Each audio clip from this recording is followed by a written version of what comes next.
because I know as dietitians, people are asking me organic apple versus non-organic apple. And I'm like, that's not the problem.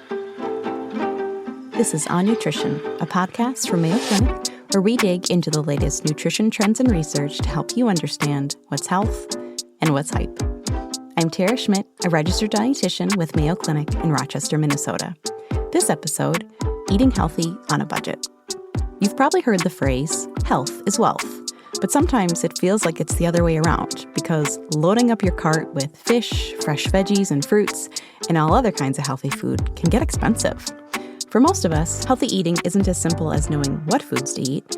It also means figuring out which of those foods you can afford. And one of my favorite experts on budget-friendly eating is my friend and colleague, Kristen Blixt. She's a dietitian at Mayo Clinic in Rochester, Minnesota, and I've seen her give some amazing presentations on how to get the biggest nutritional bang for your buck. Hey, Kristen, thanks for being here today. Thanks for having me, Tara. We used to sit in cubes next to each other. I did. I miss having you right beside me. Now we just send memes back and forth. We've been through a lot together, both professionally and personally. So you've probably noticed that groceries are way more expensive than they used to be. I read that the average cost of food items is 25% more expensive than it was in 2019. Have you seen this impact in your grocery shopping and also your patients? Oh, it's so much. I kind of think every time we go, my husband and I kind of just like, what happened? Over the last couple of years, I think we've seen that we used to be around $100 a week, and now it's up to like, $130, $150. And it's something I definitely always remember patients or clients just commenting, especially as it relates to fruits and vegetables and produce. Like they understand the importance of having it. And then when they get to the store and might see the sticker price shock a little bit, just like, oh, you want me to eat all of this, but then it drives my grocery bill up so much. So it's understandable that people would have lots of questions or have lots of apprehension about how do I get all this, have a nutritious diet and still have enough money for all the other things in our life as well. Do you have tips for like drawing up a grocery budget? Like, is this something that you formally do or that you encourage people to do for themselves? So I kind of thought about two different approaches you might take. Like we always encourage tracking what you eat. Yeah. Maybe it's more like tracking how much you spend. And so if you create a spreadsheet or just write it in a notebook, taking a look at like, what do I spend at the grocery store? Maybe have a column or items for what I spend at the gas station or convenience store, restaurants, coffee shops, or like food entertainment. Like if you go to the movies, do you get concessions? Or if you go to a sporting event, are you buying things? Another approach might be to look back and see on bank statements or credit card statements. Again, same categories. Maybe first just hone in on like, how much do I spend at the grocery store? And just for easy math, let's say, okay, I spend $500 a month or whatever on groceries. Can I divide that by, if my goal is to shop once a week, divided by 4, that gives you roughly $125 then for groceries. And like you said, as you look at that number, if you're like, oh my gosh, that seems like nothing, is that where then you can look at those other columns of where you're spending money? I know for myself with a family of 4, even to eat out at like a fast food restaurant, it's easily $40. Heck no. Yeah. Right. It's easily $40. So it's like, how much are we spending in those other categories? And are there ways we might be able to cut back in those categories to free up more money for that budget? And then that might even just be kind of a place to start. Maybe it would surprise you or give you a ballpark idea of, can I stick to this? And then you can kind of, as you go, see, we're needing more, we're needing less, or what it kind of looks like, and go from there to adjust a budget. And I love that you took this outside of the grocery store, right? Because when we talk about eating on a budget and nutrition on a budget, we always think of our grocery list. But I love that you brought up, like, sometimes we go out to eat and sometimes we go to happy hour and sometimes we get coffee and cake pops at Target when we're there with the kids. And again, like those extra little things that if we saved that amount of money and put that towards our grocery budget or just didn't spend it in the first place, it's all food. Yeah. Some of us might be surprised at how much we spend because you go get gas, right? And then you run in to get a treat. It might be like, $3, $5, and you're not thinking of it. But every time that you stop at a convenience store, if you're doing that, would you be shocked to see how much it might add up over the month? And then you're like, oh, so is it the grocery store bill? Is it maybe some of these other places too that are starting to drive up some of that budget too? Something else I thought of is that I have actually come home from the grocery store and opened up my very long, skinny little list and looked through not item by item, but big ticket items. Okay, what was $17? Oh, that is the steak that we bought because my husband wanted to have steak on Friday. Oh, I actually bought makeup. Oops. Okay, sorry. Okay. So I've looked at it to be okay, where are all these numbers coming from? And that's been a little bit of sticker shock to me. And I will say, maybe I'm biased, I don't know. It's mostly animal proteins that are more than I anticipated. Sure. We bought 4 fillets of salmon. That's expensive. Yes, absolutely. There was sticker shock for me the other day when I wanted to get some salmon. And I was like, oh, wow. I want to do this for my heart health. And then it was just kind of this was $12 for 8 ounces of salmon. So those meat proteins do tend to cost a little bit more.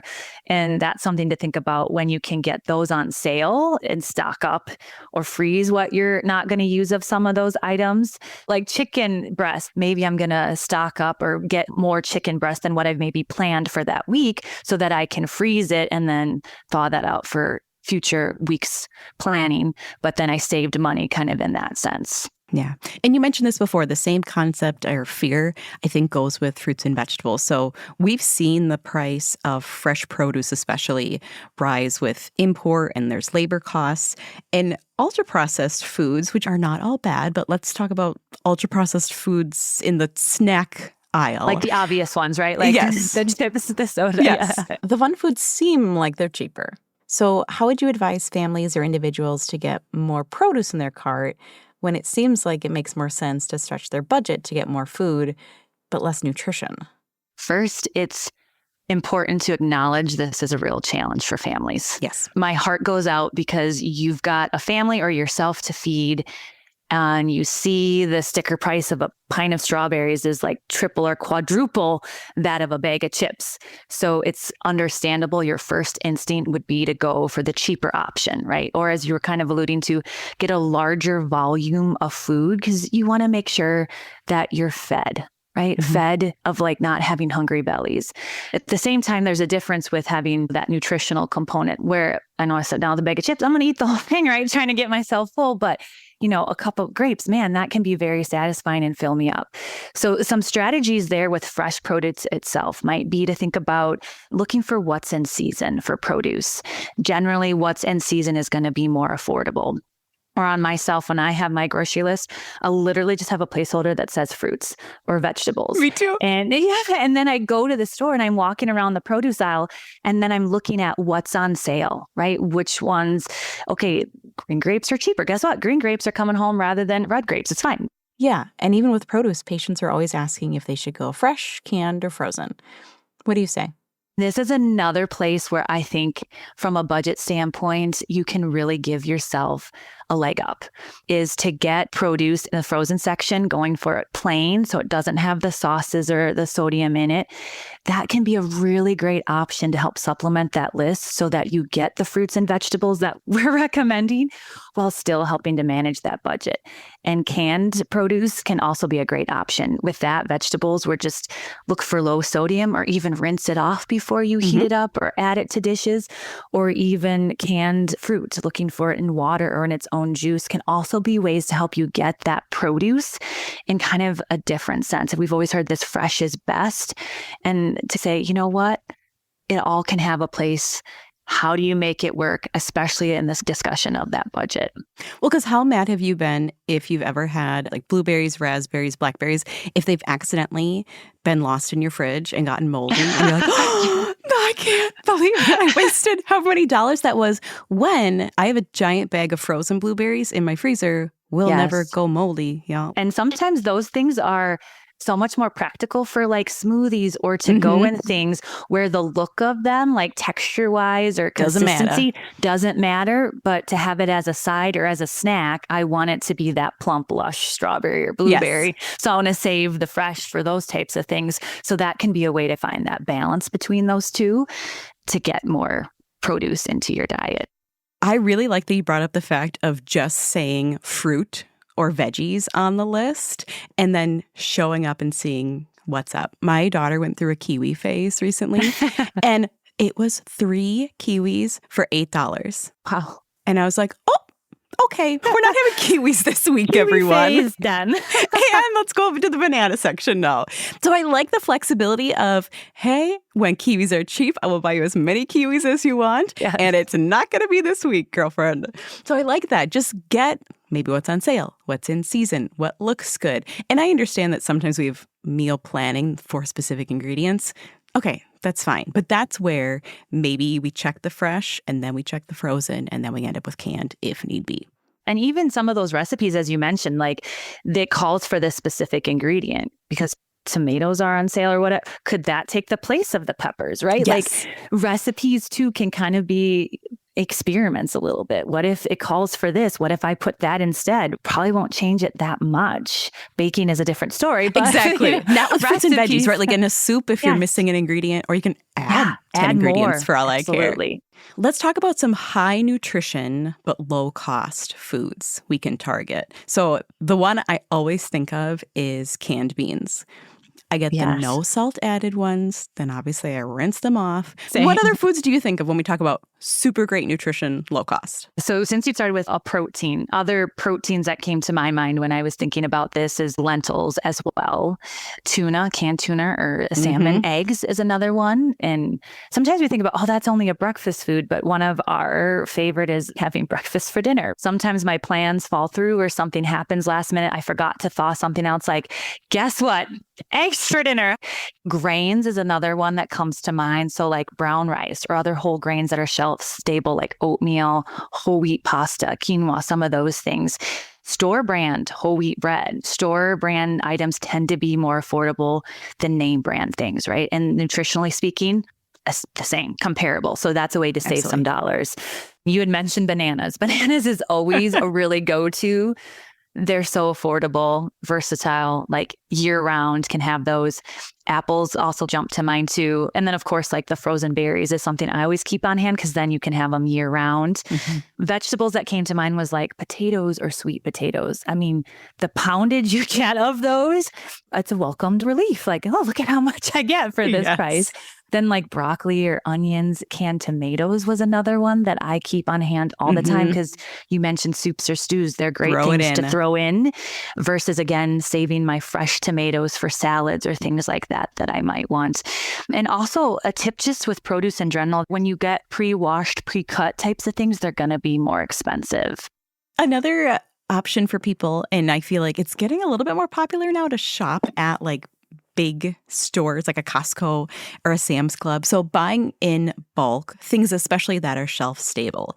So what can we utilize that's shelf stable or keep on hand, but also not get sick of eating over and over? Yeah, very fair question because you want to stock up on the item that's on sale, right? So I think this is where to just kind of allow yourself to be creative. So that canned bean one is one of my favorites that I'm trying so diligently myself to include more often. So I'm thinking about how can we creatively use canned beans? You might add them to taco meat one night. So my kids start to see those black beans in a dish that they would normally eat, right? There's ground beef in here and there's black beans, but then canned beans the next night, it's going into a soup recipe or then it's in a rice bowl. So it's the same shelf-stable stock ingredient, but it looks so differently because I've incorporated it in unique ways besides what we might just typically think of like rice and beans are a side. Or if it's something like canned fruit, yes, it could be a side dish. I've done that where by the end of the week, we've done a good job and our fresh produce is all out. Here's some canned peaches to have as a side with dinner. But then I might also use canned peaches to top my morning oatmeal. I love canned peaches over cottage cheese, right? Or again, it can be thrown into a smoothie. No mixing cottage cheese with fruit. I will sometimes challenge myself to use something that I've been staring at in my pantry for too long. So like if I have beans in the pantry that are in a can and I've been looking at them for too long because I had some intention and never utilized them, like, okay, Tara, you are going to literally Google recipe with blank and we're going to use them up if I can't think of it myself.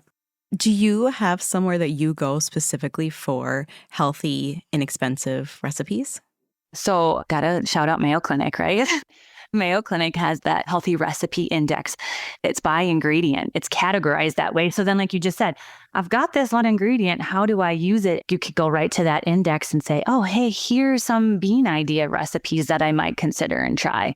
Another one, as it relates to this budget conversation that we're having, the USDA My Plate Kitchen has a fantastic SNAP category for recipes. So that's the Supplemental Nutrition Assistance Program, but it has over 800 recipes that are geared towards budget-friendly recipe options. I know Hy-Vee is a local grocery chain to us here in the Midwest, but they also had recipes categorized by budget. And likely whatever grocery store you have in your area, likely on their website, probably has recipes categorized. I also sometimes just like to Google search because I've got 2 young kids, kid-friendly recipes too. If I have a certain, like you said, ingredient and I'm trying to get utilized, I've done that before too.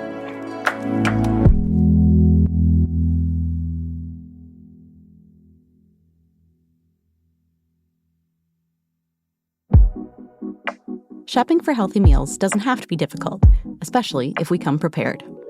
Step 1 is to figure out how much you're spending on food each week, and include the other non-grocery foods like movie snacks, coffee, or a meal out.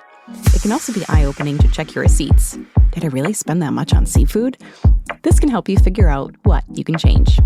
When it comes to produce, try adding a generic fruit or vegetable item on your list, and then see what deals are available at the store.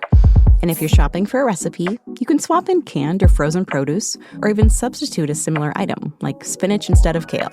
You can also buy affordable staple items and challenge yourself to use them in new ways, like adding them to your favorite soup or as a pizza topping. And if you get stuck, there are resources online like the USDA My Plate Kitchen or Mayo Clinic's own online recipe index. You can find those links and more in the show notes. But grocery shopping isn't always that clear-cut. There are a million choices, including where to shop and what version to buy. So let's delve into the details of those decisions. We know that it can be really hard, of course, depending on where you live. You and I live in a town where there are like 7,000 grocery stores. But we have people who live in food deserts. It's way more expensive to find fresh food there. If people have the option, is there somewhere that you recommend that they shop? So whether it be bulk stores or the farmer's market or just their normal supermarket or even a Walmart, Target type place? Any of the above. I don't want you walking away thinking you have to go to this one place in order to be successful with nutrition or eating well on a budget. Farmers markets or the farm stands will generally be good options because you're getting the fresh produce, and because it doesn't have to go from the farmer on the truck to the store to all this, it is going to be more cost effective. There is actually a national farmers market directory, so you could look up farmers markets located to your area. I also think just asking around to your family and friends and finding out, like, where have you seen the deals? Where are you shopping to get the bang for your buck? I even think about things like Costco, where I have found if I do some of that stuff in bulk for myself personally, that's not a great option because I'm finding I'm wasting it. So I've actually partnered up, and my sister has the membership now. So I'm like, hey, can you get me this thing that I need? Or she's like, hey, I got this. I can't use all this. So we've done things like that too, where we're sharing some of that to help us both benefit. And many stores will have sales flyers or coupons. Sometimes they can have store loyalty programs that are often free to participate in, where you might get more coupons or you get special offers or discounts. And so those are some other ways to think about, no matter where I shop, what are the deals that are available at those locations. I also know the standard kind of errands that I run. And over time, I've just realized that the protein bars that my family eats are way cheaper at store X versus Y. I don't know why. I don't really care why. But I have just over time recognized oh, yeah, we don't buy that food here. That is $4 sometimes cheaper at the store on the other side of town. Oh, absolutely. So it's like when I'm going to that place to get other things, I might buy 2 boxes of it to get us by because it may not be where I normally shop for the rest of my groceries, but I want that specific item. So I have done that before too. Let's play a little bit of this or that, right? So there are sometimes things that are worth buying at a higher price. I'm thinking really, really good cheese or fish or chocolate, right? But sometimes nutritionally, it's not really worth it. So organic or non-organic? What are your thoughts there? I love this. And I can see your huge smile as we talk about this one. We get this question all the time. And some people can feel very passionate about this. And I want to come at it from a budget standpoint, right? It will increase the food dollars. And so what research has found is that organic, nutritionally speaking, is not far superior, right? Or significantly superior in that sense. And so if that kind of gives you that rest assurance, like, go for what your budget can allow. So if you want a mix of things and your budget allows that, some organic, some non, great. If you're like, man, it's so expensive, my budget just doesn't have it, that's okay too. Because I know as dietitians, people are asking me organic apple versus non-organic apple. And I'm like, that's not the problem. Eat the apple, y'all. Eat the apple in any form. You prefer applesauce, you go for it, right? Yeah. Because it's the chips and the soda and the candy and that ultra processed food that plagues the American diet that's probably more concerning to us than the organic apple versus the inorganic apple. Which one will you eat? Yeah, right? Yeah, like, yes, if you'll eat organic and you want to pay for organic, that's totally fine. And if you won't eat organic because you won't pay for it, okay, well then let's buy regular ones, right? And sometimes it's a taste. There's not going to be one size fits all to this conversation. Like tomatoes for me, homegrown tomatoes just taste better. So I think with organic, the concern is again that pesticide residue or things. Washing, whether it's organic or conventionally grown, wash your produce well. Wash it well before you consume it to help from that standpoint. I know there's things out there like the Dirty Dozen or the Clean 15 and those types of lists. But again, I don't want to make food seem good or bad, right or wrong. I want to make it more accessible to everybody. So find what works for you, a balance of what works for you. Because again, it's more about consuming the nutritious food and getting it in your grocery cart and getting it home than some of the other highly processed foods. Yeah.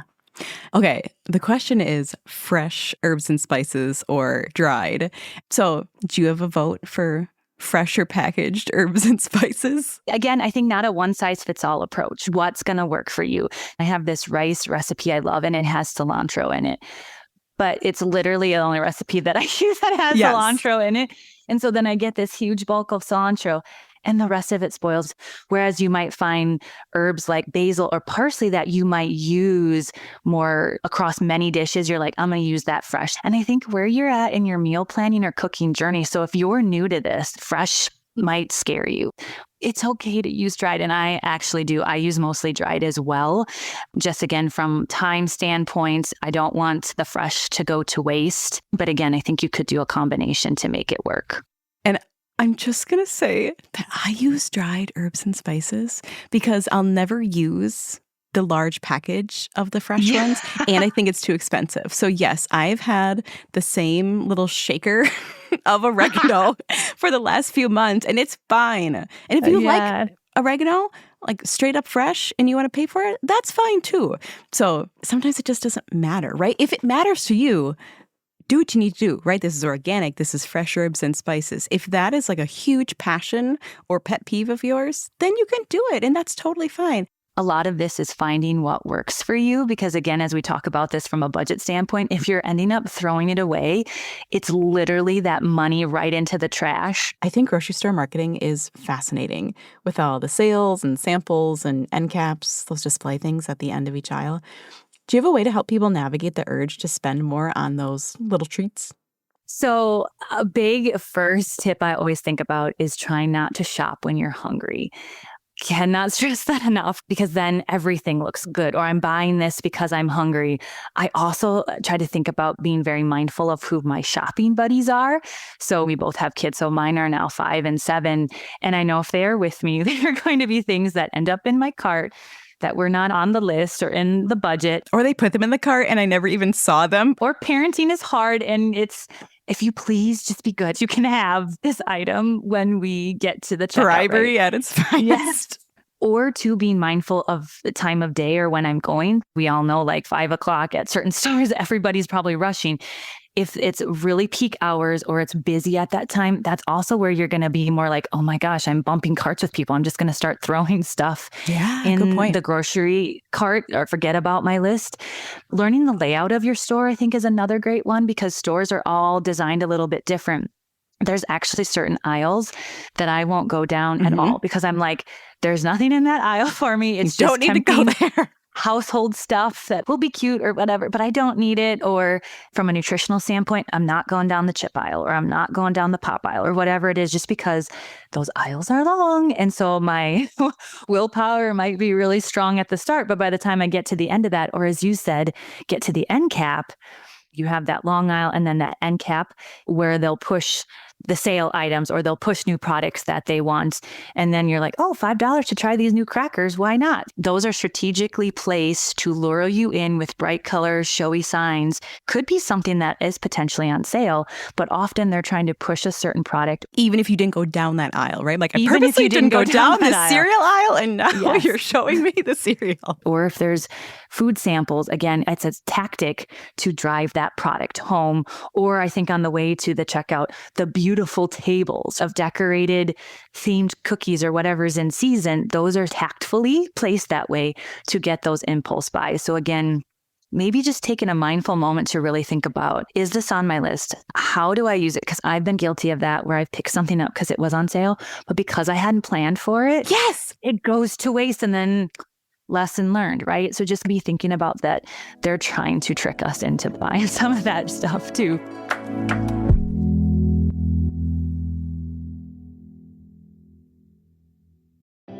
Did you know that women typically spend the last 14 years of their lives navigating health issues?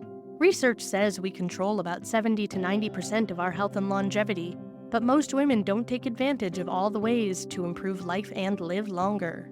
Mayo Clinic Press's new book, Ageless Aging, offers a new way for women to age while gaining wisdom, resilience, and experience. Take control of your aging journey today. You can buy Ageless Aging at mcpress.mayoclinic.org and use code AGING for 10% off your order today.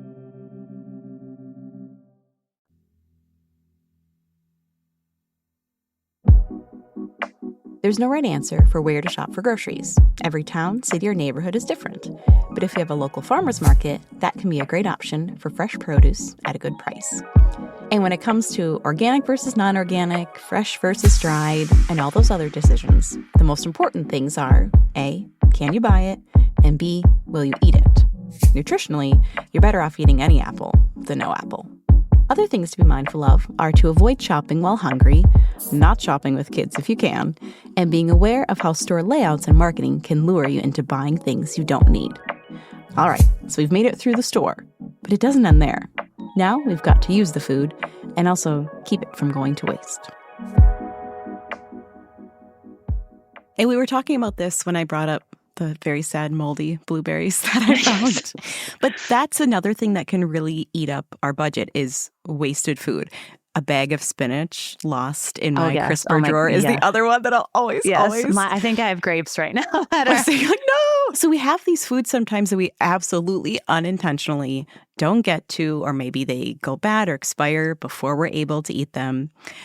I have a fact here that says the average American family throws about $1,500 worth of food away a year.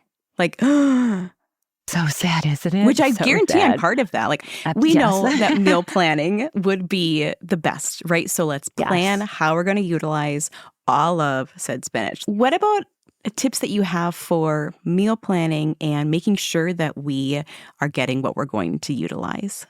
So I sit down once a week and kind of map out, if you will, what does our schedule look like? And if you're newer to meal planning, just start somewhere. Is it I'm mapping out 1 meal a week, 2 meals a week, whatever it might be. So I do a full week's worth of meals.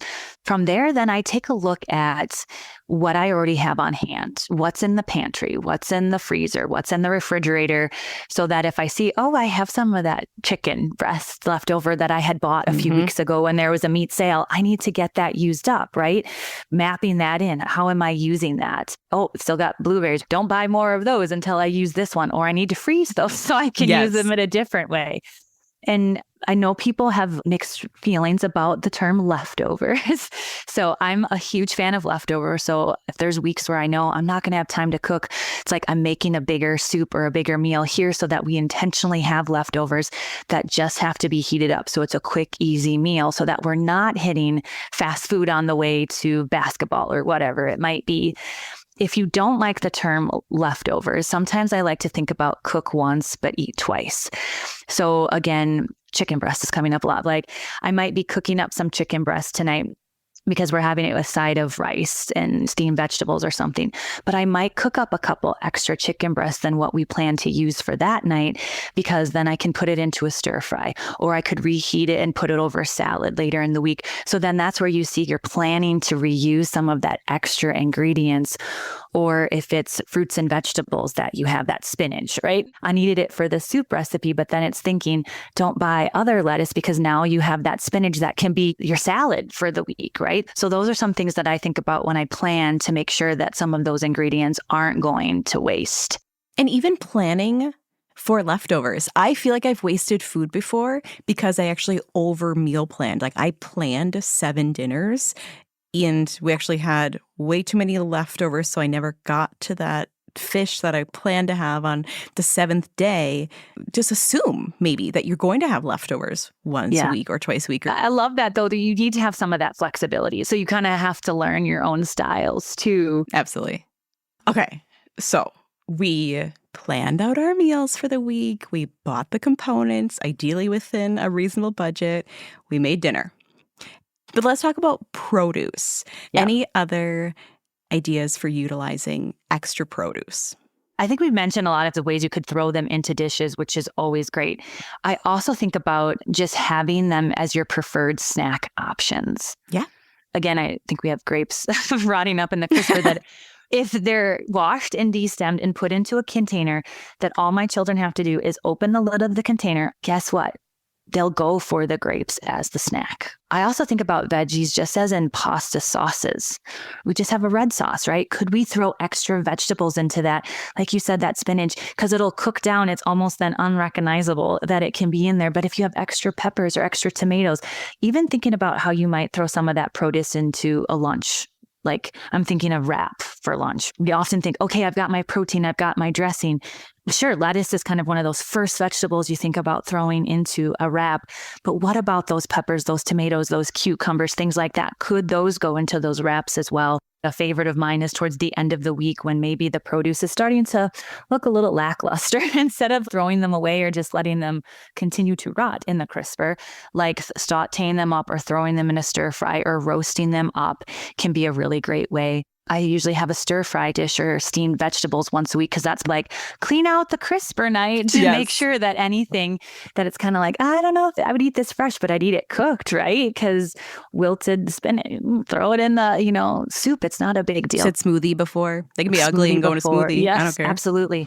I also love the website Still Tasty because it can help you think about how do you maximize the storage life of things so you're storing food correctly, and then also quote unquote maximize the shelf life of your foods to help you really decipher use by dates, sell by dates, and all of those things. It can help you determine, is your food actually bad? Is this a hard stop? Or can I go past some of those dates and utilize them a little bit longer? I've had a family member actually call me on the phone. I'm like, oh, hi, nice to hear from you. And they're like, hey, so if it says use by, I'm like, just smell it. You're fine. Do you grow any produce? I don't have a green thumb. I do not grow things that I eat. Do you have suggestions for like easy things that I will not kill? It's a great question because I have to admit as well, I'm not either. So I actually did a little research to kind of look up what might be easy things to do, like green beans, radishes, carrots, cucumbers, beets, zucchinis, tomatoes, peppers, and then leafy greens like those herbs. If you want to use fresh herbs, can be great. And even berries can be great options too. And what about if someone doesn't have the land, like a windowsill of an apartment? I know people grow herbs and spices. Can you think of anything else that's friendly for city folk? Depending on the size of that window box, if they're smaller, those leafy greens, those herbs might work best in those little boxes. I've also seen people who might have like a balcony of an apartment and they use the terracotta pots and then put their tomato or pepper plants in those, and just making sure they have a lot of sun might be a way for you to get some of those tomatoes or peppers to grow in urban locations. Is there anything that you make from scratch that maybe not a lot of people would? I'm not a huge from scratch person. I think just from a time standpoint, and again, this is where you maybe need to think about what's your preference, your time, all of that, because we don't want this to stress you out. So actually some things that I do are like waffle or pancake batter from scratch. And then I even freeze those for my kids to have for quick breakfast options before school. I also like to make energy or protein balls of some kind because they're usually just like a base of like Those a are nut expensive. butter. Super expensive. Nut butter of some kind, steel cut oats, right? I mean, that's the base of most of those recipes. And then you're adding things in for taste to your preference. We also generally tend to do popcorn with kernels heated over the stove. So good. So that's another one that I've started to do versus air pop popcorn or buying popcorn in bags, right, from the chip aisle.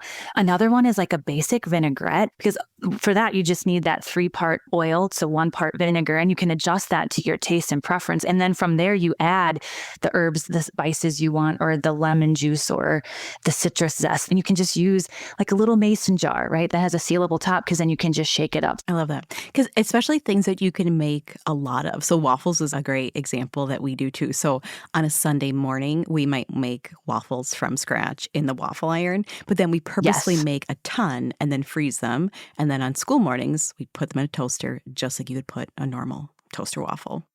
Any other favorite strategies you have for lessening or avoiding food waste? Double checking the food pantry. We mentioned spices earlier, so making sure what do I already have on hand so I'm utilizing those, that those foods aren't going to waste or getting freezer burnt. One of my biggest things, as I think back to the grapes that are slowly dying in my crisper, is I have to have a prep time. It's usually once a week. It's usually on Sunday evenings when I'm making Sunday dinner. I'm also pre-cutting, pre-chopping, pre-washing, preparing some of those things where, again, it might make sense. I'm cutting up the peppers because then it's so easy to add to the kids' lunch during the week. Or again, washing or destemming the grapes, because if I don't do that, I know that nobody's going to eat them, right? So I'm doing some of those things to make them, again, just those convenient grab and go options, so that it's like, oh, throw it in this dish or throw it in that dish. It just makes it so much more user-friendly for me when I have less time to prep during the week. Yeah, and even learning from your mistakes, right? So, okay, I bought this, it went to waste. So next time I'm going to wash it and chop it and put it in Tupperware immediately. Or, okay, I bought too much of this last time, so what I'm going to do is keep half of it in the fridge. I'm just going to automatically put half of it in the freezer. So when you have that really sad moment of like, oh, I wasted my money, this has to go in the garbage. No. Okay, not happening again. Kristen, as always, it was awesome to hang out with you, socially or work-wise. I love it. So thanks for chatting with me today. Thanks so much for having me. And I hope there's something that's inspired both of us from our conversation. I'm like, I'm not going to throw away that spinach. I'm not going to throw away that or those grapes. We're going to go like run to our fridges right now.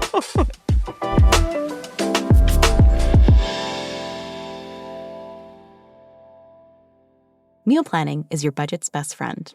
And while you're at it, see if you can cook once and eat twice. For instance, is there a day where it makes sense to have leftovers? Or can you roast some veggies that end up in multiple dishes throughout the week? And if you've got leftover produce just chilling in the fridge, see if you can incorporate it into salads, wraps, snacks, or pasta sauce. Or give it a final chance in a stir fry. Growing herbs or vegetables and making things from scratch can also be cost-saving options, if those are things you have time for and enjoy. Eating healthy on a budget doesn't have to be stressful. With a little preparation and practice, you might even find yourself loving your new skill. That's all for this episode. But if you've got a question or topic suggestion, you can leave us a voicemail at 507-538-6272. We might even feature your voice on the show. For more On Nutrition episodes and resources, check us out online at mayoclinic.org/onnutrition. And if you found this show helpful, please subscribe and make sure to rate and review us on your podcast app. It really helps others find our show. Thanks for listening. And until next time, eat well and be well.